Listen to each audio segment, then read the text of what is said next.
President Donald Trump's lead over Joe Biden has skyrocketed in national polls as Trump leads Biden by 3.3% according to FiveThirtyEight. This is after Biden got humiliated in the presidential debate 2 weeks ago, and after President Trump was nearly assassinated during a rally in Pennsylvania. But how will the presidential election polling translate into this electoral college map? In today's video, we will find out. Now, starting off here alphabetically, in the first state, the state of Alabama. In the state of Alabama here, Trump is of course the heavy favored, leading by roughly 21 points head-to-head against Joe Biden in the polls. Trump wins the state of Alabama by a safe margin.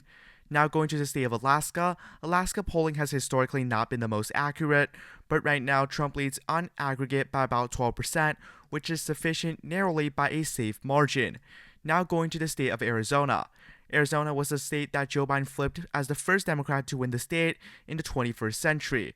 However, right now, polling looks brutal for the incumbent president as he trails Trump by more than 5%. This is outside the margin of error. Joe Biden has never led in the polling in Arizona in this election cycle over Trump, and even the Democratic-funded polls, the Democrat for the Next Generation under a super PAC, shows Joe Biden down against Donald Trump by 10 points and 7 points in two respective polls. That is horrible news for the incumbent president, as again he won the state by about 0.3% or about 10,000 votes back in 2020. The state is heavily dependent on essentially Maricopa County, the largest growing county in the United States out of any county in the US. And again, this is about 60% of the state's population. Generally, Democrats need to win the county by about 2 in order to win the state overall. Anything below a 2% victory for Democrats is concerning, while anything above 2 would signify a Democratic victory. For context though, this 5.6% lead for Trump is nearly double of his margin back in 2016. Remember, Trump won the state by about 3.5 in 2016, and the state has trended blue. If Trump was able to win by 5.6, that would be very, very impressive. Right now, Arizona is a likely Republican state. Now going to the state of Arkansas here. In Arkansas, Trump leads by an average of about 28%, which is much greater than his about 22% win in the state back in 2020. So right now, the state of Arkansas is going to be safe in the Republican column. Now going to the next state here, the state of California. Now California actually has a polling aggregate which shows Trump significantly overperforming his 2020 numbers, or rather that Joe Biden has slipped a lot, with Biden at only about 50% in polling. Does that really tell us a lot? Probably not. California is a state where, again, polling may not be very accurate, as the fact that the state is generally not polled on an election basis, but nevertheless here, California only being this margin is not great news for the Democratic Party. Now going to the state of Colorado. Colorado is a state that Joe Biden won by 13.5%.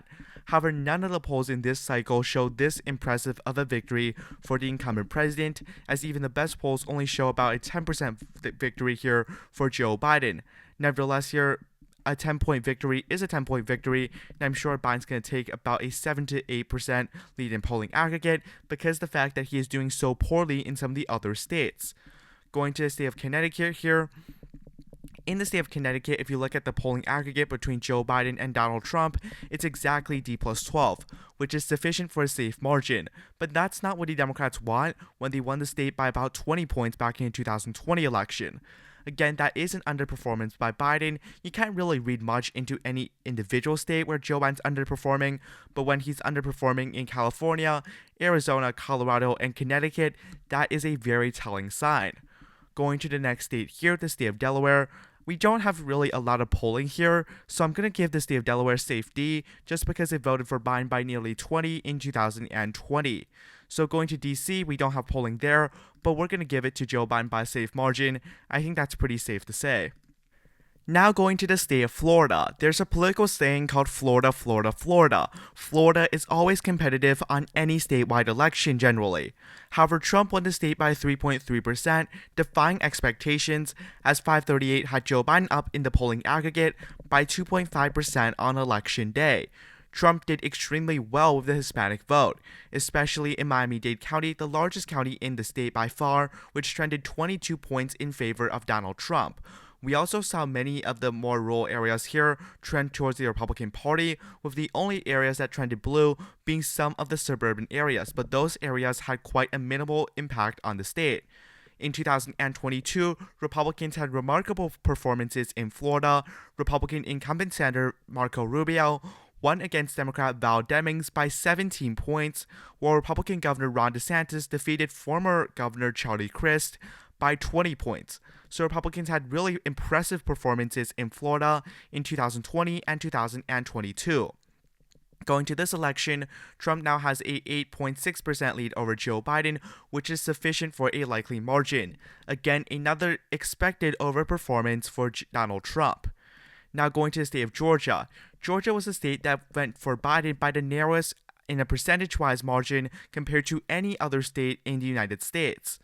However, right now, the state is not necessarily very competitive in polling, as Trump now has a 6% lead over Joe Biden, again thanks to the assassination attempt of Donald Trump and also the miserable Joe Biden debate performance. Again, when you look at something like that, that is not necessarily a very competitive race, at least according to polls. Keep in mind, that would also be a larger margin than Trump's win over Hillary Clinton in the state of Georgia back in 2016. Biden was able to win the state thanks to very great, essentially, black voter turnout, as well as very good numbers in the suburbs, as well as good numbers with Hispanic voters across the state. However, Biden's support among black voters has depleted in the last 4 years. Joe Biden won the black vote in 2020 by a margin of around 76%, but polling right now suggests that he's only expected to win the black vote by 54%. Regardless how much Joe Biden rebounds, he's definitely not going to get close to the 76% win he had back in 2020. And that is a problem in a state like Georgia, with a huge amount of the Democratic voters and electorate simply being black voters. If Joe Biden's unable to perform well with black voters, that significantly hampers his chances in the state of Georgia. Currently, polling in Georgia has it as likely Republican, the second flip for President Trump. Now going to the next state here, the state of Hawaii. Hawaii, not surprisingly, is favoring Joe Biden right now, though this poll is definitely a bit concerning. Nevertheless, here the aggregate is still Democrat plus 13, a safe margin, though of course not very impressive for Biden because he's winning in the state by 30 points back in 2020, and there was also a very high uncommitted movement in the state of Hawaii back in the 2024 Democratic primaries there. Now the next state here, the state of Idaho. Idaho, unsurprisingly, Trump by 29. That is a bigger margin than what Trump won the state by in 2020, but that's not really very significant. Going to Illinois here, the polling in Illinois has been a bit more competitive than what I think people in the Democratic camp would hope for, but again, Illinois is not going to be that competitive on the presidential level, save for Joe Biden. Going to the next state here, the state of Indiana, a state that Barack Obama carried in 2008, not competitive at all. Trump will carry it by a safe margin. Now going to the state of Iowa. Iowa, the first state to vote in the primaries. Right now, Trump has an aggregate lead of about 12% in the state of Iowa, maybe a bit more than that, which is sufficient right now for a safe margin. Again, Joe Biden's at 100 electoral votes, primarily out of the state of California, while Trump is at 96 electoral votes, but it's important to note that Trump has carried essentially every swing state, Arizona, Georgia, and to a certain extent Florida on this map right now, and as well as that the state of Iowa. Now going to the state of Kansas. Kansas is expected to vote for Trump by, again, a safe margin, a state that Joe Biden did okay in back in 2020. It's not going to be a good performance for Joe Biden anymore in 2024. Kentucky, again, historically a very blue state, now tremendously Republican, going to go for Donald Trump. We also going to see the state of Louisiana here. Louisiana, Trump is leading by about 15. That may not be the margin he necessarily wants. This is a rare instance of a Republican slight underperformance in the polling aggregate, but nevertheless here Louisiana safe for the Republican Party. Now going to the state of Maine. Maine is a state that voted for Biden by 9%, so you look at a 9% victory. You're like, that's not really that competitive. Well, as you see in this election cycle, many states that Biden won by close to a double-digit margin are becoming competitive in terms of polling. In 2016, Hillary Clinton only won the state by less than 3% over Donald Trump, or just by a 20,000 vote margin. That was an extremely competitive race in the state of Maine. Do keep in mind that Barack Obama in just 2012, which was about a decade ago, won the state by 17% and won all but one county across the state. Trump was able to do very well in the rural areas. The only reason why Democrats still win is because of Cumberland County, which is where Portland is located. Now, the state is expected to still go to the Democratic Party by most pundits. However, I anticipate a relatively close race in Maine's at-large vote. I think that Biden will still carry it out, but by a very narrow margin, and polls right now agree with that. In fact, when you look at the polling aggregate in Maine, you'll actually see that Trump is favored in Maine's at-large vote by about a tilt margin. The first district is still safe blue, while the second district is safe red. Now, that does give Trump, again, an additional 2 electoral votes compared to his 2020 total. Trump has already netted 29 electoral votes from Arizona, Georgia, and now Maine's at-large vote. Now, going to the next state here, the state of Maryland. Maryland obviously still going to go for Joe Biden, but his margin is reduced compared to his 33% margin over Trump there back in 2020. Now going to the state of Massachusetts, of course, a state that is going to vote for the Democratic Party right now by roughly about 25 points according to the polling aggregate. Now going to the next state here, the state of Michigan. Michigan was a state that voted for Joe Biden by 2.8% or 154,000 votes back in 2020. However, several problems has arisen in the state of Michigan for the Democratic Party. The first was the high uncommitted vote in the Democratic primary in that state, and also the problem with the Arab American population for the Democratic Party. Joe Biden won the state of Michigan because of those Arab American voters as well as the young voters who are now disillusioned with him in this election. Essentially, how Democrats won the state was that there was about 900,000 votes in turnout in Wayne County in 2020. Well, if you look at 2016, the turnout in that county was only about 755,000 votes. That 145,000 votes, essentially, most of it went for Joe Biden, and as a result, he was able to win. That was one of the several factors of how Joe Biden was able to get it done back in 2020. However, this election round, history is repeating itself, but it's going to be worse for Biden in 2024 than it seems like it's going to be for Hillary Clinton back in 2016. Again, the Arab American population in Detroit, very frustrated with Biden. What we're seeing in Oakland County as well, some of those suburban areas are actually reverting back to the Republican Party. And just generally, if you look at the rural areas, turnout is expected to be much higher for the Republican Party than the Democratic Party. And as a result, all those factors considered, along with the fact that Joe Biden is trailing Donald Trump by 2.1% in Michigan's polling aggregate, heavily suggests that Trump is favored in the state of Michigan. Now going to the state of Minnesota here. Minnesota was not even a state that was remotely in play at the start of the 2024 election cycle, but now polls have it neck and neck. Joe Biden's only up against Donald Trump by 0.1%, and at one point, Trump was actually ahead of Joe Biden by 2.2 percentage points. So this is a very competitive race. Joe Biden was able to win the state of Minnesota, because of the fact that he did very well in the Minneapolis suburbs. These suburban areas, as well as their turnout, skyrocketed in 2020. However, there's often an overlooked phenomenon in the state of Minnesota. The fact that Trump turned many of these rural counties, which historically have been more competitive, to become solidly Republican counties. And that's a problem for Biden, right? If Biden's unable to get those numbers in the suburban areas while Trump runs it up in the rural areas, that could be a very competitive race. Just like what happened in 2016.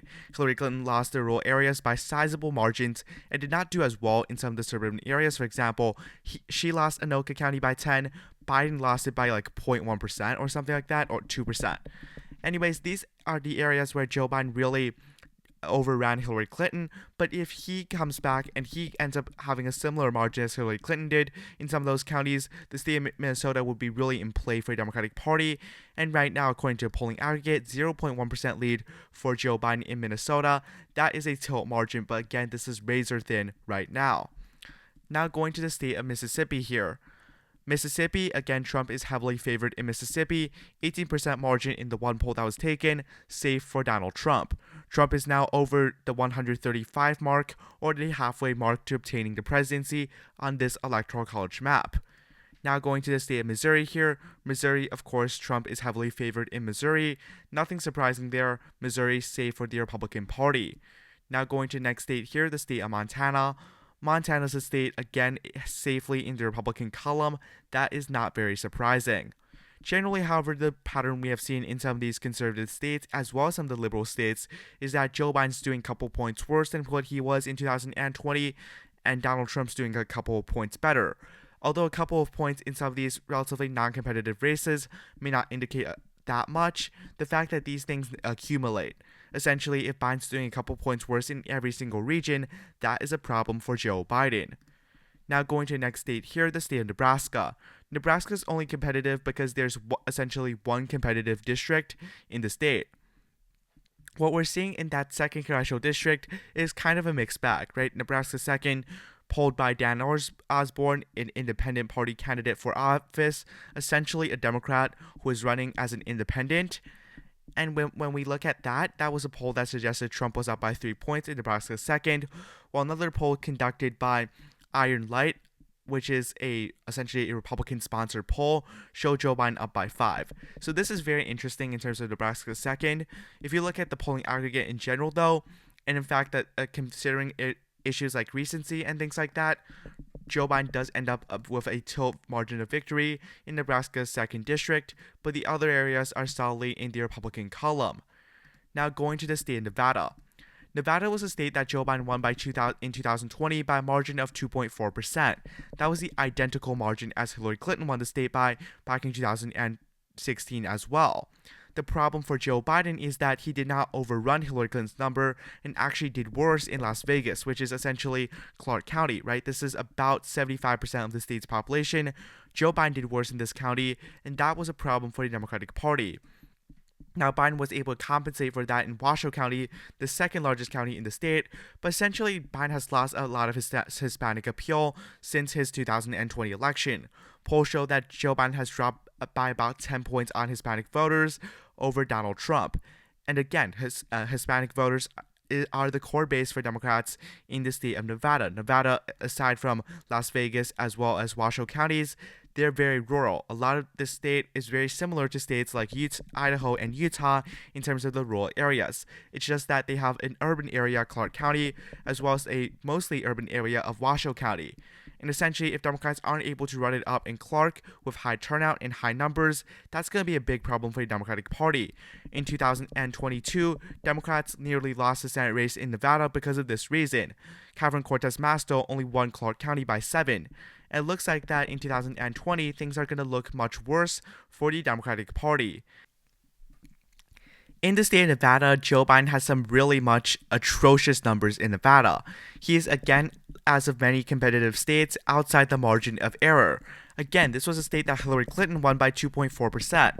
The fact that Joe Biden's losing the state by almost 6 points is terrifying news for the Biden campaign, and part of the reason why Biden is now considering and contemplating the suggestion of dropping out. Right now, Nevada is a likely Republican state. Trump has already flipped 4 states, Nevada, Arizona, Georgia, and the state of Michigan, and that will not be it. Trump will end up flipping more states when we get to more of them. Now going to the state of New Hampshire. New Hampshire was a state that was previously not really in play for the Republican Party. It was a state that Joe Biden won by 7 in an extremely college-educated state. The state has a reputation, again, for being very college-educated. And that was a problem for Donald Trump. Trump suffered with college-educated white voters back in the 2020 election. In fact, he actually lost that group of voters by about 2 points according to CNN's exit polls. However, this election round, what we're seeing is that the state of New Hampshire, because it also possesses a feature and characteristic that is favorable for Donald Trump. That is the rural factor. The state of New Hampshire is heavily rural, and right now Trump has actually made significant inroads in the state, with the most recent poll suggesting Trump up by 2. Whether that is an anomaly, we have to find out. But right now, the state is certainly more competitive than what people think, and New Hampshire right now is only a tilt state for Joe Biden on this presidential election map. Now going to the next state here, the state of New Jersey. New Jersey has seen some surprisingly competitive polling, and just as I have continuously stated in this election, I think New Jersey will be far closer than what people expect. Sure, there's a lot of undecided voters in some of these polls, which may make them unreliable. However, what we saw was a very competitive governor's race there back in 2021, and the fact is, Democrats have not done very well in New Jersey because of all that the scandals of Bob Menendez, who was convicted of bribery, conspiracy, and corruption just about a couple of days ago. The now disgraced Democratic senator from the state of New Jersey. And what we're seeing right now is that according to polling, Democrats only have about a lean advantage in New Jersey, which is not extremely good for the Democratic Party. Now going to the state of New Mexico.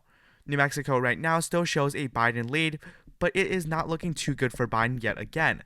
The more recent polls suggest that Joe Biden's only up against Donald Trump by low single digits. Though it's important that this poll was indeed sponsored by the Republican Party, which makes it a little bit lacking in terms of credibility, and that is not consistent with some of the other polls that have been conducted. Nevertheless, here, the state of New Mexico, likely for the Democratic Party. Now going to the state of New York. New York has seen surprisingly competitive polling after a dismal performance for Democrats in 2022.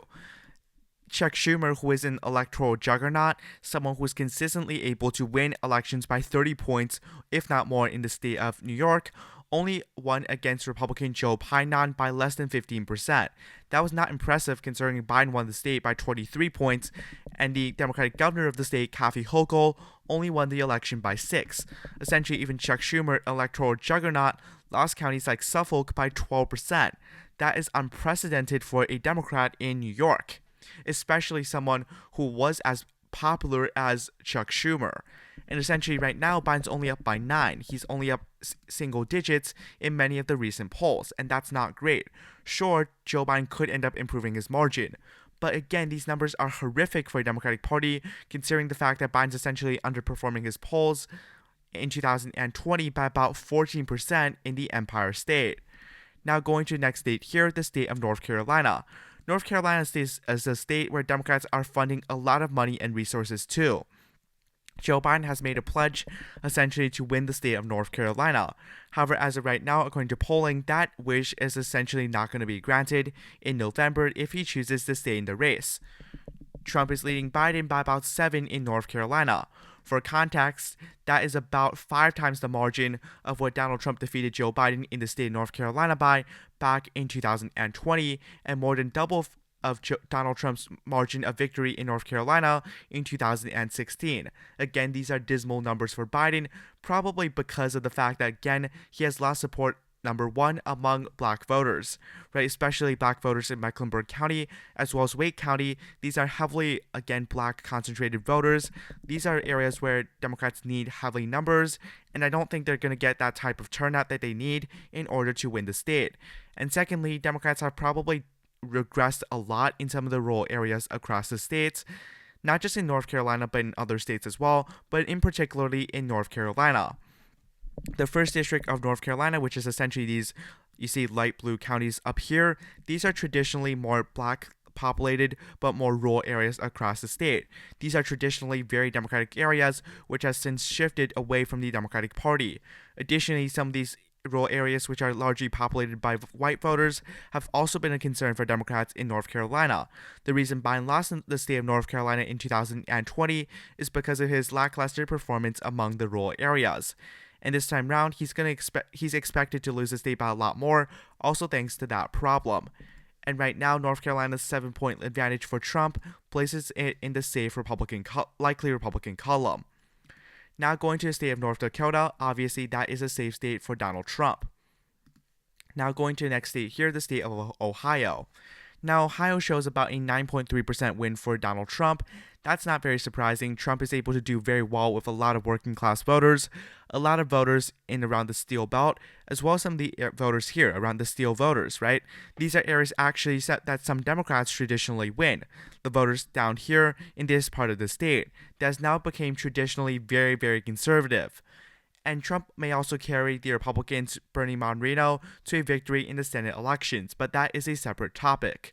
Essentially, the problem with Democrats here is that many of these working class voters have certainly moved away from the Democratic Party. A good example is, for example, Mahoning County, which is home to Youngstown, Ohio. This was a county that voted for Obama by like 25 points in 2012, despite the fact that he did worse than Joe Biden in the popular vote. It was a county that Donald Trump was able to carry. In just 8 years, into pretty similar elections in terms of the popular vote, the county shifted 27 points away from the Democratic Party, which is truly significant. In fact, even in 2016 in the state of Ohio, Hillary Clinton was able to carry the county by 3, just showing again how much the county has shifted away from the Democratic Party. Right now, Ohio is in the likely Republican column. Now going to the next state here, which would be the state of Oklahoma. Oklahoma, unsurprisingly, in the Trump column here by a safe margin. Now going to the next state here, the state of Oregon. Oregon has seen slightly more competitive polls, but that's not really a big deal. Joe Biden's going to win the state of Oregon here by a safe margin. Now Pennsylvania. Considering that Biden has already lost several competitive races, Nevada, Arizona, Georgia, North Carolina, and Michigan, Pennsylvania is most certainly a must-win. Now going to the state of Pennsylvania. In the state of Pennsylvania, Trump leads by 4.3% over Joe Biden according to polling on FiveThirtyEight. This is remarkably concerning for Biden because this margin is actually outside the margin of error of about 4 percentage points. Furthermore, Biden won the state by 1.2, so this is a must-win state for Joe Biden. As well as that, in 2016, even when Trump shocked the world by winning the state of Pennsylvania, he only won the state by 0.7. So this is about 7 times the margin that he won the state by back in 2016. Now, part of the reason is probably Trump's sympathy after he was attempted to be assassinated in Butler County, Pennsylvania, which was some horrific news for a lot of the voters here, and that it gauges sympathy for the former president. After all, you're going to be sympathetic to a former president who got shot and nearly assassinated by a political rival.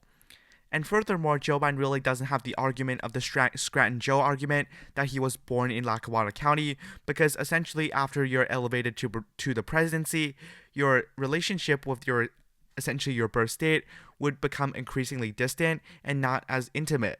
And therefore, that was a problem for Joe Biden. He didn't have that Scranton Joe character and relationship anymore, and that's really going to hurt him in Pennsylvania, especially considering he only won the state by 1.2 percentage points. Right now, the state of Pennsylvania is in the lean Republican column. As well as that, now going to the state of Rhode Island.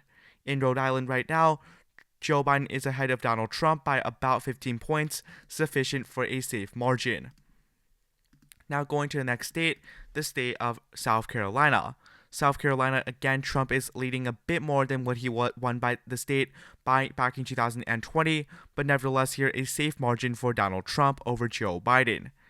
Going to the next state here, the state of South Dakota. South Dakota as well, not surprising. Trump up by a heavy margin, safe for Donald Trump. Now going to the state of Tennessee. Tennessee, again, not surprising. Phil Bredesen, the very popular Democratic governor who won about 70% of the vote back in 2014, he's still going to end up winning the state. He did not win the state. He lost the state by 10% against Republican Marsha Blackburn.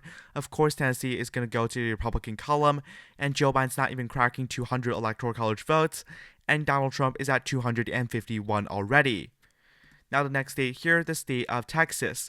Texas, an electoral juggernaut in terms of its amount of political influence. Right now, Trump is up against Biden by 8.2%. That is also better than Trump's margin of 5.6% in the state of Texas back in 2020. Now, this overperformance is largely thanks to, again, Biden's tremendous strength in the Rio Grande Valley, or what I call the Hispanic belt of the state. Essentially, a lot of Hispanic voters who live in these type of areas, they're disillusioned with the Democratic Party, and again, those were problems for the Democratic Party in the state of Texas. Although Democrats made tremendous improvements in areas like Dallas County or Tarrant County, these shifts in favor of the Republican Party prevented Democrats from actually winning the state in 2020. And right now, it looks like the Hispanic shifts have continued, and that, again, the Democratic shifts in the suburban areas are simply not reflecting in terms of the polls. Right now, Texas, again, likely Republican. With that, President Trump is up to 291 Electoral College votes, while Joe Biden is still stuck below 200. Now, Utah, again, not super surprising. President Trump up by about 15 points there, a safe margin. Going to the next state here, the state of Vermont. Vermont, not surprising, Joe Biden up by about 30 points over Donald Trump in Bernie Sanders' home state. The next state on this list here is the state of Virginia, a state that you would not expect to be competitive, but right now is razor thin, after Trump has been leading in the most recent polls against Joe Biden in the state. Although the polling aggregate still suggests that Joe Biden's up by 1.6%, it's actually not very refreshed. In fact, if you look at the polling aggregate right now, again, the polling aggregate from the state of Virginia came out just about a week ago, and Joe Biden was up by 2. But after these influxes of polls, it actually looks like that Joe Biden's actually behind in the state of Virginia, which is a big problem for the Democratic Party. After all, Joe Biden won the state by double digits over Donald Trump in the 2020 election. Essentially, Biden was able to do very well in the suburban areas. But what was also noticeable was that Trump actually did very well in some of the rural areas, even compared to 2016. He did improve in some of these areas in the state of Virginia, most notably something like Allegheny County. This was a county that I believe Mitt Romney won by over Obama in this county by just about 3%. And Trump won the county over Joe Biden by about 43%, which was a tremendous shift for the Republican Party. Trump was able to run up the rural areas, and if he is able to get those suburbanites to end up voting for him, those suburbanites that voted for Mitt Romney, who voted for John McCain, who are reluctant to vote for him or voted for Biden in 2020, you could see some shifts in favor of the Republican Party, especially in a county like Loudoun, for example. Trump lost the county to Joe Biden by 25, but Glenn Youngkin only lost the county to Terry McAuliffe in 2021 by 10%.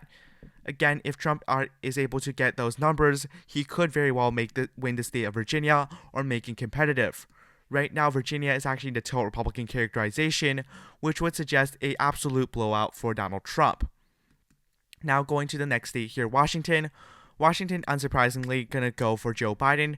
However, because Joe Biden was actually down against Donald Trump at one point in some of the polling, I'm gonna put it as likely for Joe Biden and not safe.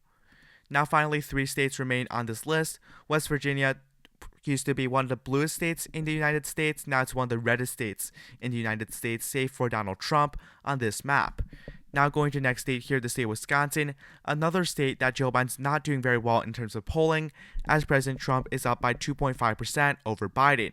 This is again after Trump's attempted assassination. Before then, Joe Biden was actually making inroads in the state and at one point up against Donald Trump in the state of Wisconsin temporarily, and the state was very competitive at one point, but now Trump is up again by more than 2%. And essentially, even the Democratic Super PAC show that Joe Biden is down against Donald Trump. This could largely be attributed to the fact that many of the rural areas across the state are trending away from the Democratic Party. Specifically, Ron Kind's former district here, a district that now is very conservative, that used to vote heavily for the Democratic Party. Now, Democrats have made some inroads in Waukesha County, essentially the Wow counties, which is traditionally more conservative, that has been trending slightly to the Democratic Party, but the fact is the rural area trends are so significant. Back in 2020, despite the fact that Trump did worse in the state of Wisconsin overall, Trump still made gains in some of these rural areas, and you're going to see those gains rapidly escalate in the state of Wisconsin in 2024, while you're going to see Trump's bleeding in some of the Wow counties end up diminishing, and as a result, you're likely to see a Trump victory in the state of Wisconsin. Wisconsin now in the lean Republican column. Now finally, Wyoming, we don't really need to talk about that. That is a safe state for Donald Trump. I'm just going to pull up the polling here. Of course, Trump is up there by 53 points. Now that wraps up for today's video. If you want one conclusion from this video, it's the fact that Trump is beating Joe Biden right now by an absolute landslide according to polling. Trump is leading in the state of Virginia. He's leading by essentially 7-8 points in Nevada, Arizona, Georgia, North Carolina. Many of these states that Trump actually lost in 2020, he's leading by substantial margins in. The blue wall states, Wisconsin, Michigan, Pennsylvania. If they weren't bad enough for Democrats in 2016, right now polls predict an even worse result for the Democratic Party there in 2024. And generally, Biden needs to turn around a lot of things in order to have a remote chance of winning the presidency, and right now those things are just simply not turning out great for the Democratic Party. Anyways, thank you for watching this video. Be sure to like and subscribe to my YouTube channel. Thank you for watching. Have a nice day. Goodbye.